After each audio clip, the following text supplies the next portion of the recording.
Alors les défis en termes de prévention du suicide, ils sont toujours importants, ils sont même assez énormes. Le premier point, c'est qu'on peut se dire, on a déjà fait beaucoup. Alors quand je dis on, c'est l'ensemble des acteurs du champ sanitaire, du champ associatif, des politiques publiques, etc., qui ont permis depuis 30 ans une diminution du nombre de suicides en France. Donc il y a déjà beaucoup qui a été fait, mais malgré tout, on garde en France un taux de suicide plus élevé que la moyenne européenne, ce qui veut dire qu'on a encore énormément de travail et de défis devant nous.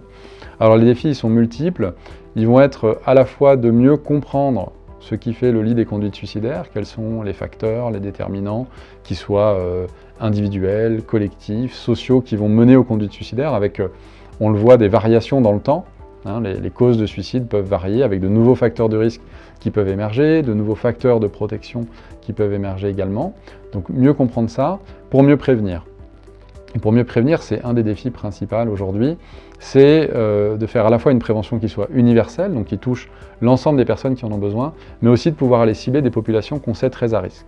Et la question notamment des plus jeunes, des plus âgés, de ceux qui sont très isolés, de ceux qui vivent la vulnérabilité et la précarité socio-économique, sont par exemple des populations sur lesquelles on aimerait vraiment axer la prévention, ce qui nécessite à la fois de faire un travail de plaidoyer auprès des tutelles et des politiques publiques pour leur dire il faut qu'on puisse mettre l'accent là-dessus, mais aussi en termes de recherche, de vraiment réussir à mieux comprendre ce qui se passe et pourquoi ces populations-là sont plus fragiles, sont plus vulnérables vis-à-vis des conduites suicidaires. Il y a un autre enjeu qui me tient beaucoup à cœur, qui est la question de la post-vention, c'est-à-dire de l'après-suicide.